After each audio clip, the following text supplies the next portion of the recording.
जोहार मुई जीतू आपण मन को स्वागत करुचे जेबी संबलपुरिया यूट्यूब चैनल की।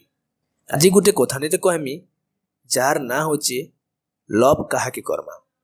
तो चलोन वीडियोटा स्टार्ट करना।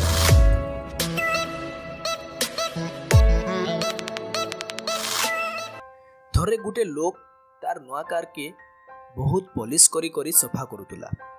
सेते बेले तार 5 वर्षिया झी पथर थीन कार नो किछि लेखि देला। कार थीन दाग लागबार देखी से लोक के एते रिस्मे लागला कि से तार झीर हाथ के मुरकुटी देला।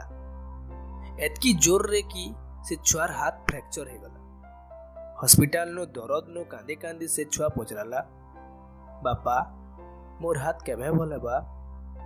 हेले निजर भूल नो पछतोथिबार से लोकटा ताहाके किछि कहि नि पारला। से लोकटा घर के आसी करी कार के लाद मारी करी तार रश्मि उतराला। टिके गला परे से तार आँख से दाग न पड़ला। जार लागे से तार झीर हाथ भांगी थिला। से कार नो लेखा हेतिला आई लव यू डैड। हमको ये छोटे कहानी बहुत बड़ मैसेज दउछि कि जिनिस व्यवहार करवा लेथिसी आ मनुष्य भल पाइबार लागे। हेला किछि लोग इतार उल्टा करसन। से माने जिनिस के भल पाएसन आ मनुष्य मन को व्यवहार करसन। आपण मन को जदी वीडियोटा भल लागला तो प्लीज वीडियो के गोटे लाइक करबे और चैनल के सब्सक्राइब करबे। जोहार।